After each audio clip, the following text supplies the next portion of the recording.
Assalamualaikum warahmatullahi wabarakatuh. Salam. Innal hamdalillah nahmaduhu wa nasta'inuhu wa nastaghfiruh wa na'udzu billahi min shururi anfusina wa min sayyiati a'malina. May yahdihillahu fala mudilla lahu wa may yudlil fala hadiya lahu. Asyhadu an la ilaha illallah wahdahu la syarika lah wa asyhadu anna Muhammadan abduhu wa rasuluh. Allahumma sholli ala Muhammad wa ala alihi wa ashabihi wa man tabi'ahum bi ihsan ila yaumiddin. Amma ba'd. Fa ya ibadallah usikum wa nafsi bi taqwallah wa qad fazal muttaqun. Qala Allah ta'ala fil Qur'anil Karim, a'udzu billahi minasy syaithanir rajim. Bismillahirrahmanirrahim. Ya ayyuhalladzina amanu taqullaha haqqa tuqatih wa la tamutunna illa wa antum muslimun. Ya ayyuhan nasu taqu rabbakum alladzi khalaqakum min nafsin wahidah wa khalaqa minha zawjaha wa batha minhuma rijalan katsiran wa nisaa. Wattaqullaha alladzi tasaaluna bihi wal arham innallaha 'alaikum raqibah. Ya ayyuhalladzina amanu taqullaha wa qulu qawlan sadida yuslih lakum a'malakum wa yaghfir lakum dzunubakum wa may yuti'illah wa rasulahu faqad faza fawzan 'azima. Fa inna asyrafal hadits kitabullah wa khairal hadi hadi Muhammadin sallallahu alaihi wasallam wa syarrul umuri muhdatsatuha wa kullu muhdatsatin bid'ah wa kullu bid'atin dhalalah wa kullu dhalalatin finnar. Ma'asyiral muslimin rahimakumullah.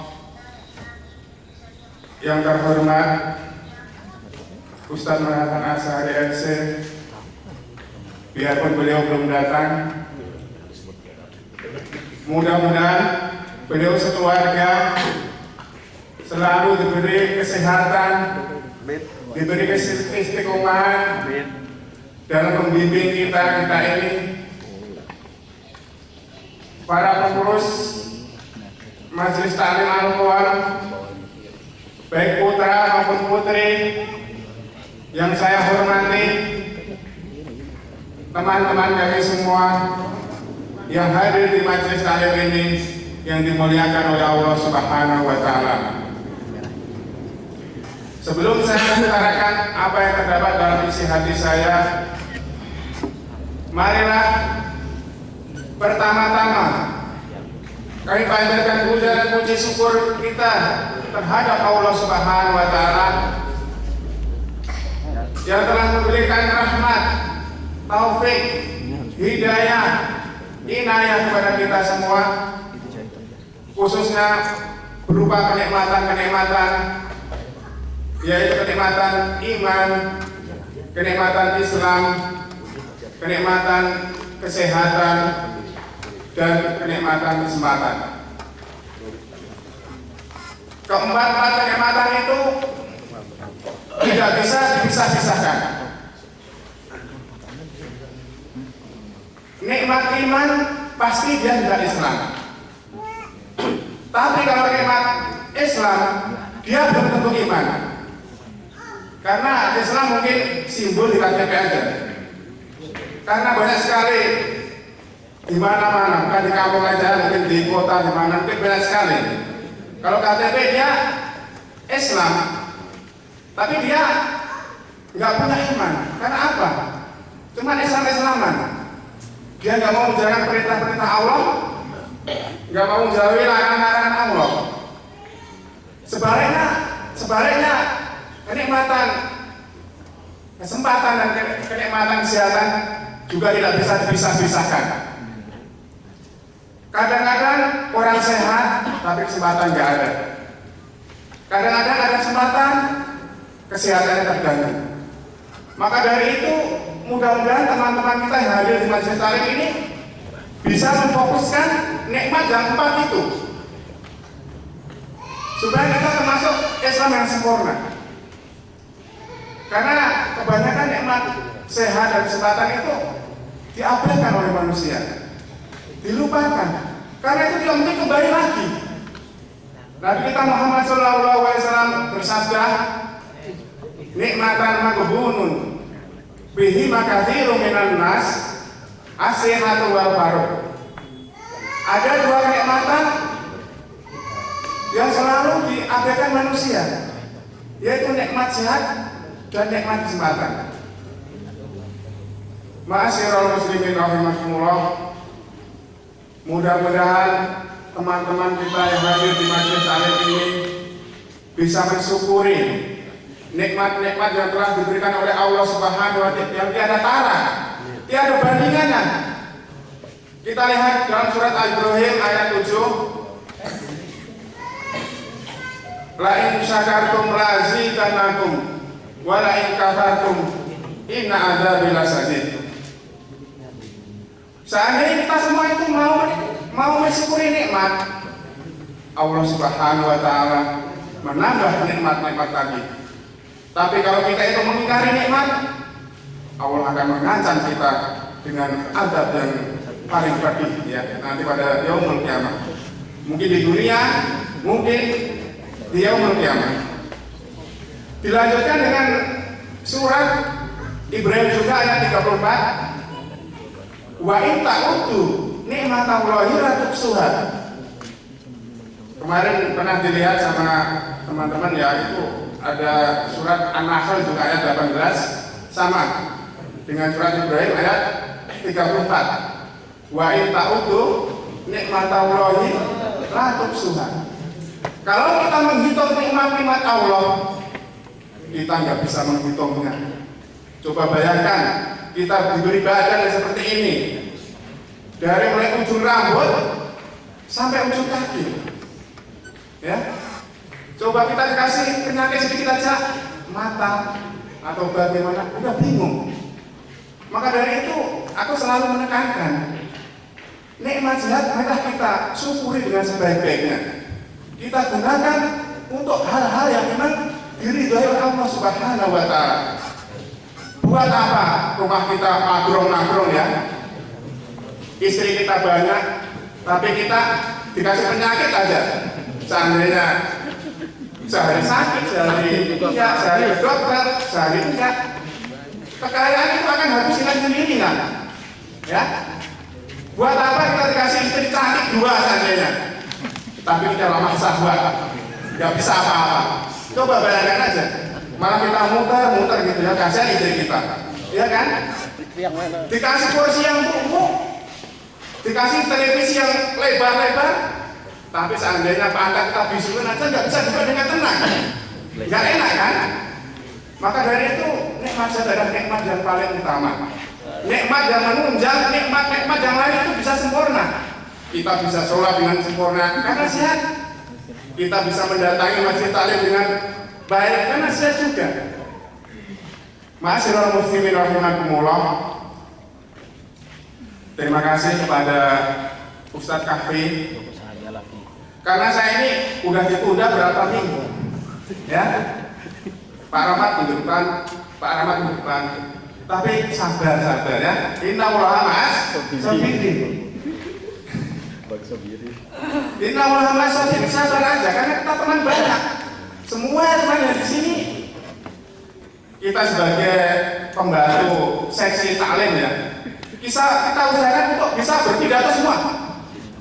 Insya Allah. Kita usahakan untuk bisa tampil semua. Karena kita ini nantinya yang digunakan di kampung, ya. Gunakan kesempatan sebaik-baiknya ini untuk belajar dan belajar dan belajar. Apa saja kemampuan kita, ya. Enggak harus kultum, enggak harus membaca tilawah, pokoknya apa saja. Karena aku yakin tanpa belajar enggak bakal orang ini bisa. Contoh orang yang udah pintar-pintar itu pasti belajar dulu. Ustadz-ustadz yang banyak, ustadz yang udah pandai-pandai berpidato, karena bicara di hadapan orang banyak itu enggak seperti bicara dengan dua orang. Hawanya itu lain. Rasa merinding, rasa takut, rasa was-was, rasa malu ada. Karena apa? Itu pembawaan jiwa kita. Bagaimana caranya untuk menghilangkan? Ya kita latihan 1 kali, 2 kali, 3 kali, insya Allah kita akan lancar. Karena lain ya, orang yang sering latihan sama orang yang tidak latihan itu lain. Maka dari itu, marilah teman-teman kita jangan malu-malu. Kita gunakan untuk berlatih dan berlatih di sini. Salah nggak apa-apa. Ya, memang di sini tempatnya belajar. Saya menghimbau pada teman-teman semua, mudah-mudahan nanti kalau pulang kampung sendiri bisa untuk berdakwah. Disuruh khotbah berani, disuruh azan berani aja. Nggak usah malu, nggak berani itu dan lain sebagainya, nggak usah. Pertama harus berani. Ya, karena pernah dulu saya ngomong itu, Rahmat berani aja udah dapat nilai 50%. Pernah saya ngomongin dulu ya. Berani saja duduk di sini, belum ngomong, udah dapat nilai 50%. Tapi kalau orang nggak berani ya, pasti dia berusaha. Oh, minggu depan saya kultum. Udah berani, udah insya Allah udah berjanji ya. Pasti kita berusaha. Apa yang kita omongin, apa yang kita itu. Tapi insya Allah nanti kalau udah bicara di sini, saya nggak 100%, mungkin 7% nggak apa-apa ya, 60, 80 nggak apa-apa. Namanya orang latihan ya, nggak apa-apa. Aku menghibur sekali sama teman-teman yang ada di Masjid Talim ini. Marilah kita gunakan kesempatan yang baik ini untuk berlatih. Terutama penyampaian. Karena ilmu kita banyak, tapi kalau nggak dilatih, grogi di hadapan orang itu. Saya juga pernah itu. Malah pengajian saya masih kecil, disuruh mengisi apa gitu, tapi udah dikasih teks oleh kiai saya, suruh menghafal. Ya saya nggak punya yang lain kecuali hafalan itu. Setelah menghadap orang banyak ya, kalau segini mah sedikit ya, kalau pengajian kan agak banyak ya. Ya Allah, kita lupa di tengah-tengah itu, lupa karena hafalan gitu ya. Terus saya berhenti sejenak begini. Alhamdulillah Allah memberikan pertolongan berkah saya itu bisa melanjutkan lagi. Ma'asyiral muslimin rahimakumullah. Saya di sini akan membicarakan tentang keutamaan manusia diciptakan oleh Allah Subhanahu wa taala terhadap makhluk-makhluk yang lain. Sebagian ulama salaf berkata, pertama, malaikat diciptakan oleh Allah Subhanahu wa taala punya akal, tapi tidak punya syahwat. Itulah malaikat. Maka dia mulia, nggak punya pemikiran yang jelek, nggak punya pemikiran yang apa, karena nggak punya syahwat. Mulia, paling mulia di hadapan Allah Subhanahu wa taala. Yang kedua, hewan ya.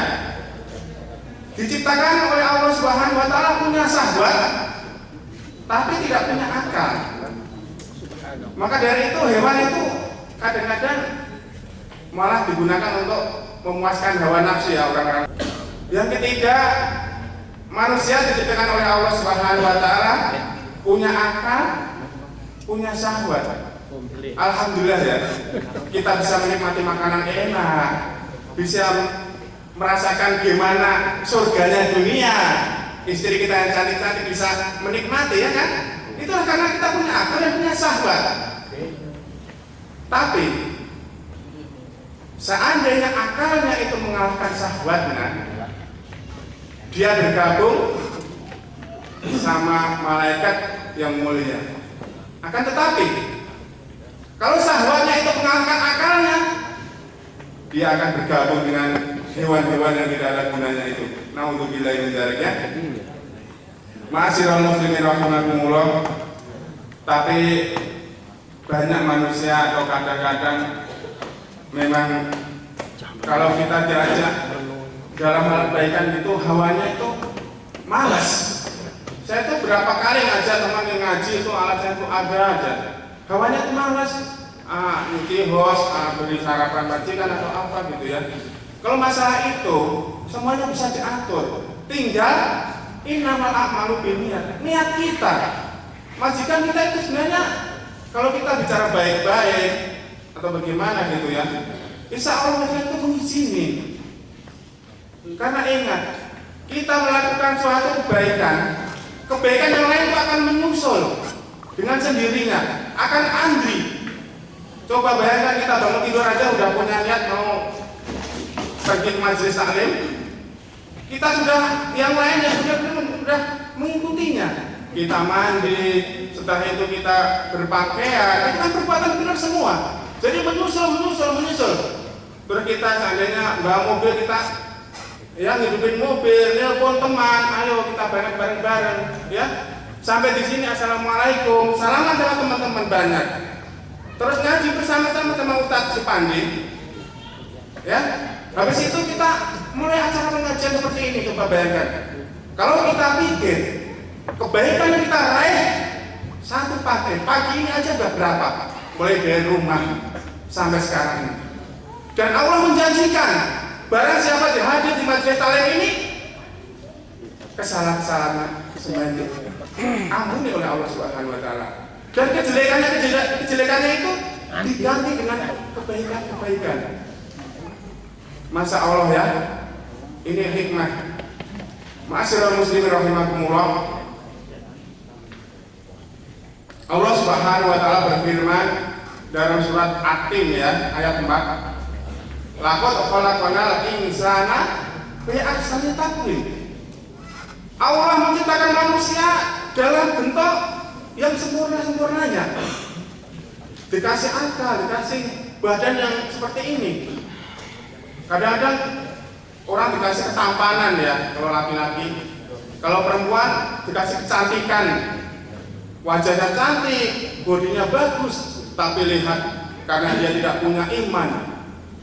Selebriti Indonesia yang prostitusi banyak yang pakai tarif, ya lihat di televisi. Karena apa? Dia nggak punya iman. Ada yang punya tarif 50 juta sekali pakai. Bayangkan coba. Ini bukan ngomong kosong ya. Bukan tabu diomongkan di sini, bukan tabu karena kita sudah besar semua sini. Ada tarif yang 80 juta sekali pakai. Gak tahu kemarin aku lihat PB itu siapa lagi 150 juta sekali pakai. Naudzubillah min dzalik. 5 tahun kita kerja di sini. Iya, coba bayangkan kita 2 tahun kerja ini nggak dapat 100 juta. Dihabiskan 5 menit. 5 tahun di sini. Masih rahimahumullah. Ini teman udah banyak yang ngomong karena waktu udah habis ya, karena Ustaz sudah datang. Sebenarnya masih banyak hal-hal yang kita sampaikan karena kita ini sifatnya khusyuk. Nggak boleh kita terlalu panjang, nggak pantas gitu ya. Kalau ada kesalahan-kesalahan yang sengaja maupun tidak, saya minta maaf. Jika ada kebenarannya itu datangnya dari Allah Subhanahu wa taala. Alhamdulillah, mudah-mudahan kita bisa mengambil hikmahnya dan yang penting kita amalkan dalam kehidupan kita sehari-hari. Itu yang paling penting. Ilmu bukan dipegang aja, bukan di istilahnya cuma pinter aja, yang penting itu membekas ya, diamalkan pada orang lain. Itulah yang ilmu yang bermanfaat. Wa akhiri da'wana alhamdulillahirabbil alamin. Wassalamualaikum warahmatullahi wabarakatuh.